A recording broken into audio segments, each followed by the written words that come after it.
Seja muito bem-vindo ao podcast Templo do Saber, esse ambiente que você encontra os mais variados assuntos para elevar o seu nível de conhecimento.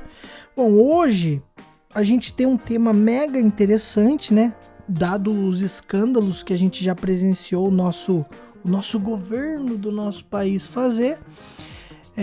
Hoje a gente vai ver como funciona esse negócio de lavagem de dinheiro, né? As fases da lavagem de dinheiro e tudo mais. É um tema bem complexo, mas é um tema chuchu beleza, é um tema gostoso de você estudar quando você entende as fases e tudo que acontece por trás.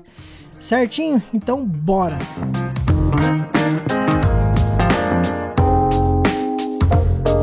Então vamos lá. Primeiro de tudo, para a gente começar aqui, eu preciso destacar que a lavagem de dinheiro pode parecer bobo isso que eu vou falar. Não tem nada a ver com a gente colocar um dinheiro na máquina de lavar ou pegar uma buchinha de louça e detergente para lavar esse dinheiro, né? Esse termo que a gente usa é uma metáfora para quando o dinheiro ele tem uma origem ilícita e ele vai ser transformado com uma aparência que é lícita, né? Ele vai ter uma aparência de lícito. Então imagina aqui, vamos usar como exemplo aqui um político que está com o rabo preso com alguma empreiteira aí, né? É uma imagem distante da nossa, né? Contém ironia nessa frase que eu falei. Mas enfim, aí a empreiteira ela vai pagar propina pro político para ele beneficiar ela, a empreiteira, no caso, com votos no plenário e tudo mais, que beneficia essa empreiteira com leis, né, para que ela esteja respaldada nas leis.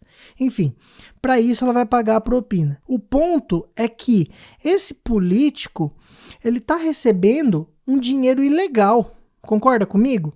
Porque que nem, a justiça, a gente entende que, eu não sou da área do direito, né?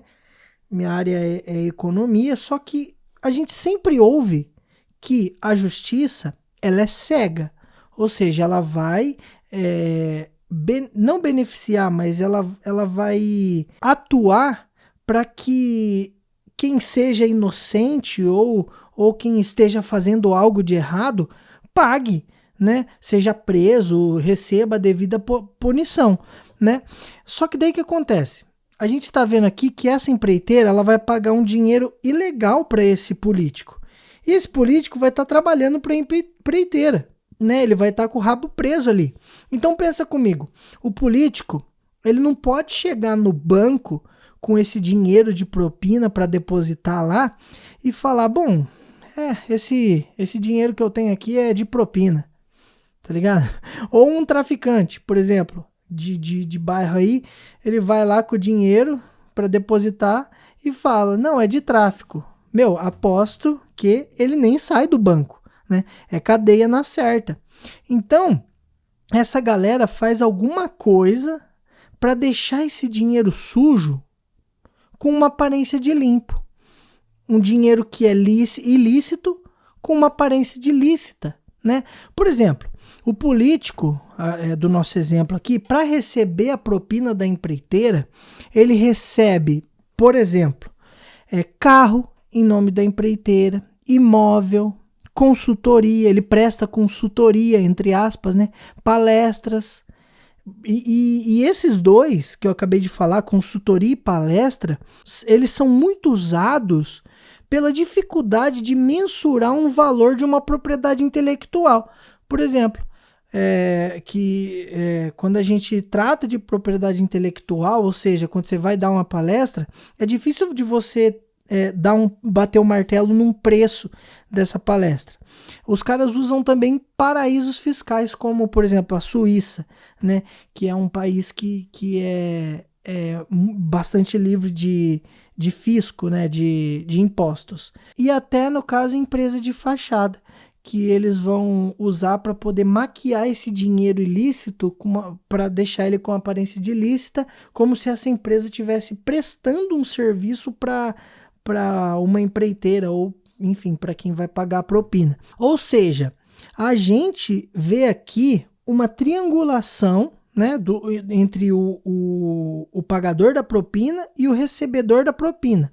A gente vai ter um outro vértice aqui, um outro ponto, que vai receber a propina, ou seja, vai ser uma tabela para o pagamento do dinheiro ilícito pro político aqui do nosso exemplo, né, quem está recebendo a propina, para deixar ele lícito, né? Ó, lembrando o que eu falei, é difícil de você mensurar, por exemplo, palestra e consultoria, é difícil você ter o valor disso. Propriedade intelectual tem um valor muito relativo, né? Se eu quiser, por exemplo, colocar a minha palestra a R$1 milhão, paga quem quer, não é não?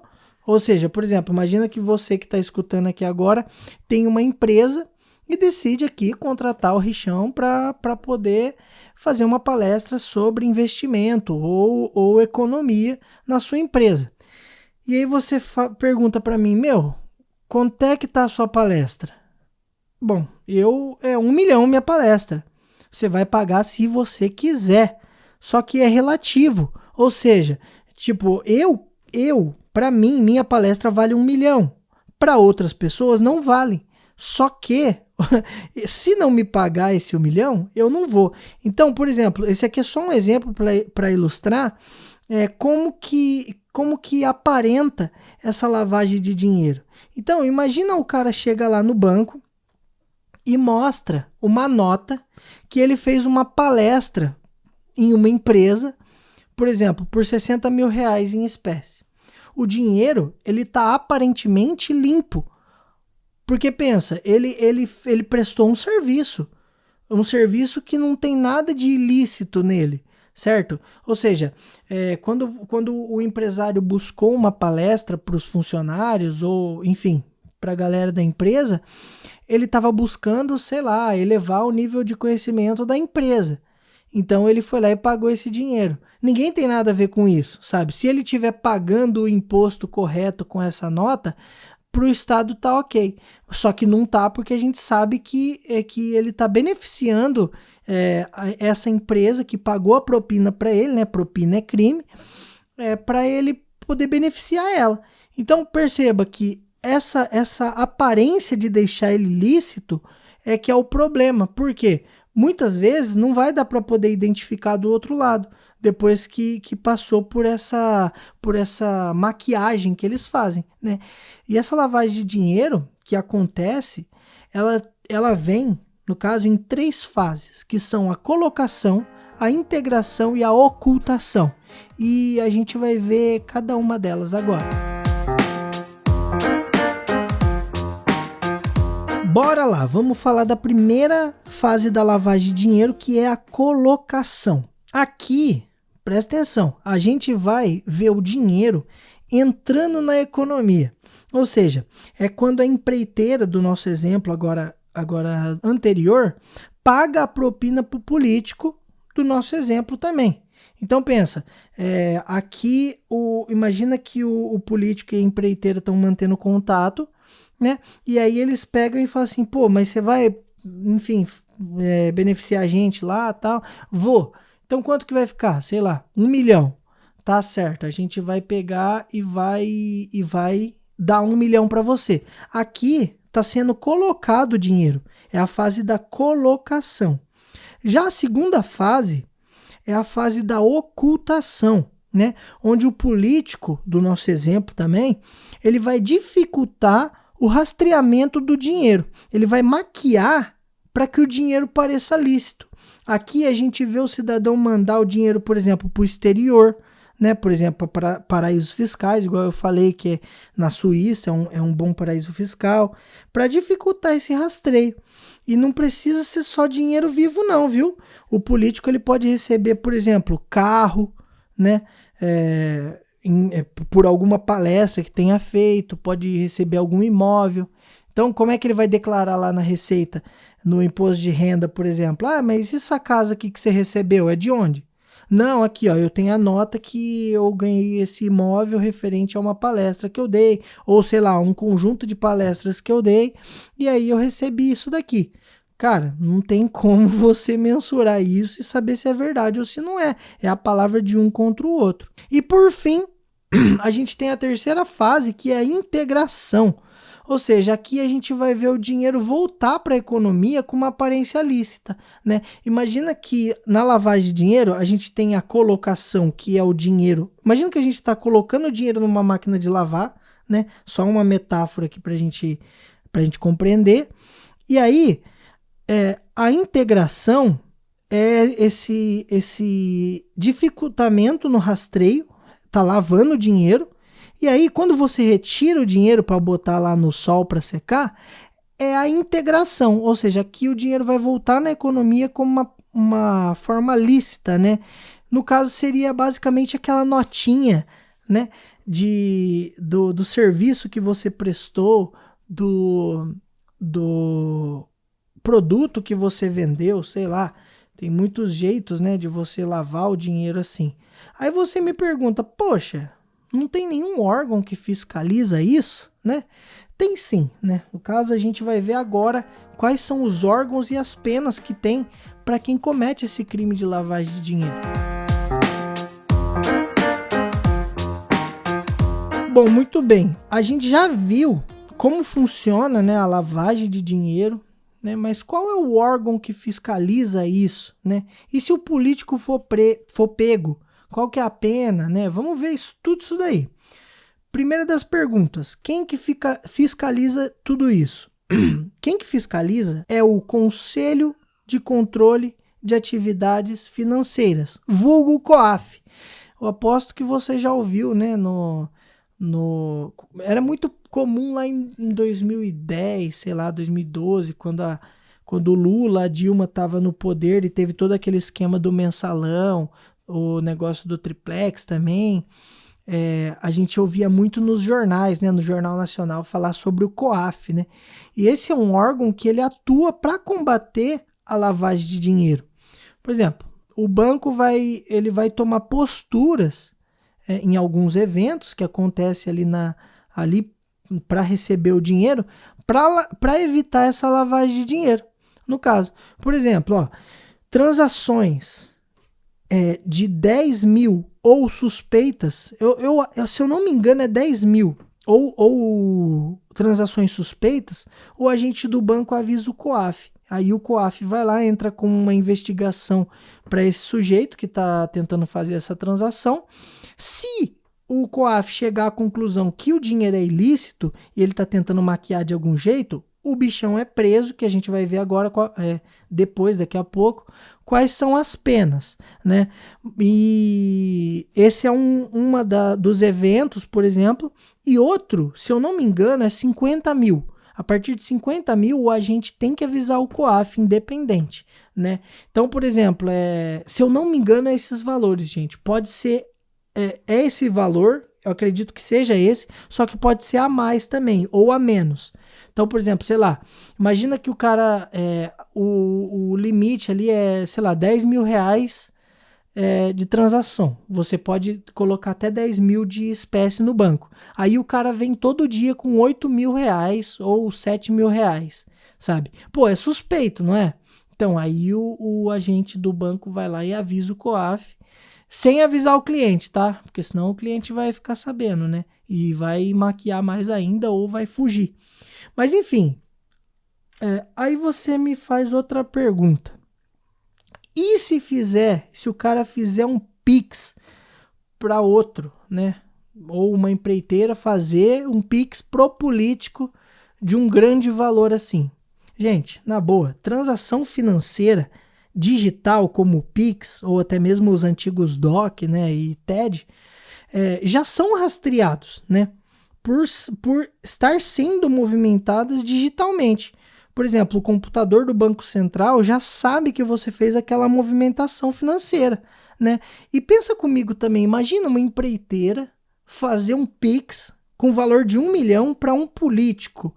Cara, é muito suspeito. Eu não sei vocês, mas eu acharia muito suspeito, né? Eu tenho um professor que diz que, por exemplo, é por isso que a galera usa muito dinheiro em espécie, porque não dá para você rastrear o que fazem com o dinheiro, né? Eu tinha um professor de certificação financeira, o Lucas Silva, que ele fala assim, não adianta você escrever Deus é fiel no dinheiro e achar que ele tá rastreado, né? Então é preciso tomar várias precauções para que diminua essa lavagem de dinheiro e por consequência, né, esse crime, né? Mas enfim, é até por isso, uma curiosidade aqui, que o governo ele está tentando implementar o Drex, por exemplo, que é o real digital, porque daí ele diminui essa incidência, né? Tem gente que é a favor, né, por essa questão de diminuir lavagem de dinheiro, diminuir incidências e tal, e tem gente que não é a favor não, porque fala que o governo vai estar mais atuante na vida do indivíduo, é mais a galera do pensamento mais liberal, né? Mas enfim, de qualquer forma, o dinheiro ele é muito usado por essa falta de rastreamento, né? Que também não dá para você fazer no papel.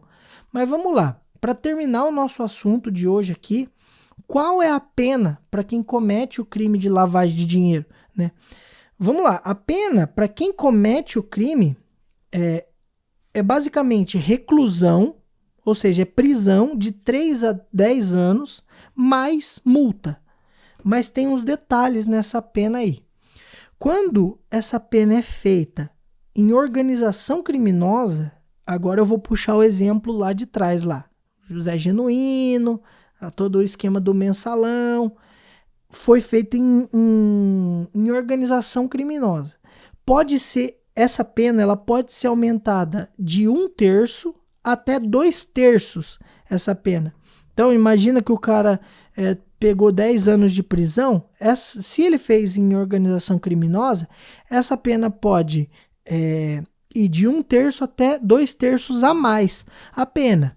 Ou pode ter uma delação premiada. Então, por exemplo, imagina que o coleguinha dedurou todos os parceiros que fizeram o crime de lavagem de dinheiro. A pena para esse tiozinho que dedurou quem fez essa parada toda pode ser reduzida em 1/3 ou até 2/3, né?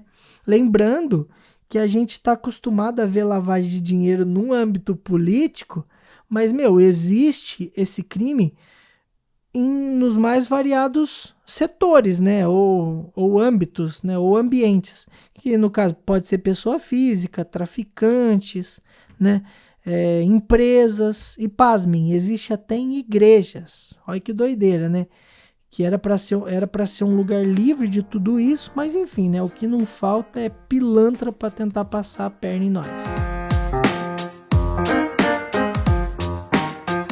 Então foi isso, meus queridos. Aposto que você nem imaginava, né, que tinha tanta coisa assim sobre lavagem de dinheiro. Às vezes a gente só ouve na TV e a gente nem imagina, né? A gente tem uma vaga noção do que é, né? Mas existe coisa pra caramba sobre os temas, né? Mas enfim, não esqueçam de avaliar, de comentar o que você acha sobre esse tema todo. Compartilha para aquele amigo que tá, sei lá, estudando para certificação financeira também, pode ajudar pra caramba esse tema. E se fizer sentido para você, você faz tudo isso, né? E é isso, pessoal, tamo junto e até a próxima.